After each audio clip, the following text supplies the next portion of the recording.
తెలంగాణలో 500 content creator ల్యాబ్లు 3,200 కోట్లు కేటాయించిన కేంద్ర ఆర్థిక శాఖ. దేశవ్యాప్తంగా రానున్న ఏవీజేసీ కంటెంట్ క్రియేటర్ ల్యాబ్లు, ఈ ప్రత్యేక ల్యాబ్ల కోసం 3,200 కోట్లు కేటాయింపు. ప్రతి జిల్లాలో ఒక గర్ల్స్ హాస్టల్ నిర్మిస్తామని కేంద్రం ప్రకటన. ఈసారి డిజిటల్ యుగానికి పాఠశాలలో కొత్తగా animation, visual effect, gaming and comics content creator lab ఏర్పాటు కానున్నాయి. దేశవ్యాప్తంగా మొత్తం 15,000 ప్రభుత్వ పాఠశాలలకు 500 కళాశాలలో వీటిని ఏర్పాటు చేస్తామని బడ్జెట్లో ప్రకటించారు. ఇక తెలంగాణ రాష్ట్రానికి విషయానికి వస్తే కనీసం 500 వరకు ఈ ల్యాబ్లు రావచ్చని అధికారులు అంచనా వేస్తున్నారు.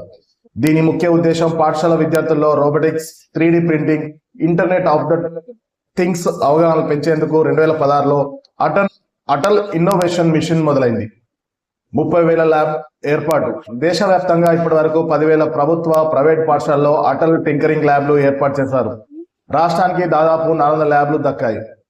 2024-25 బడ్జెట్లో వాటికి ₹1 కూడా కేటాయించలేదు.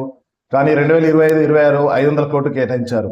అలానే ఈసారి 3,200 కోట్లు కేటాయించడం విశేషం. ఆ ప్రకారం 30,000 ల్యాబ్లు ఏర్పాటు చేసేందుకు అవకాశం ఉంది. రాష్ట్రానికి వందల సంఖ్యలో ఇవి దక్కనున్నాయి. దేశవ్యాప్తంగా stem, science technology, engineering, maths లో సుమారు 45% మంది అమ్మాయిలు ఉన్నారు. ఈ నేపథ్యంలో ప్రతి జిల్లాలో వీరి కోసం ఒక గర్ల్స్ హాస్టల్ నిర్మిస్తామని కేంద్రం ప్రకటించింది. వీటిని కలిపి రాష్ట్రానికి 33 హాస్టళ్లు రానున్నాయి. అలాగే కొత్త ఆవిష్కరణలకు ఊతం ఇవ్వనున్న కేంద్ర బడ్జెట్. పరిశోధనలు, ఆవిష్కరణలకు అంశాలను కేంద్ర ఆర్థిక మంత్రి ప్రత్యేకంగా ప్రస్తావించారు. దీంతో SIU, HCU, OU, JNTU, IIIT, Hyderabad ప్రయోగశాలలో కొనసాగుతున్న పరిశోధనలను మరింత వేగం పెంచుకున్నాయి. OU, సూరవరం ప్రతాప్ రెడ్డి తెలుగు వర్సిటీ, అంబేద్కర్ సార్వత్రిక విశ్వవిద్యాలయం, JNTUలకు రూసా నిధులు పెరగనున్నాయి. గత ఏడాది 232 కోట్లు మంజూరు కాగా ఈ బడ్జెట్లో 320 కోట్లు వచ్చే అవకాశాలున్నట్టు నిపుణులు చెప్తున్నారు.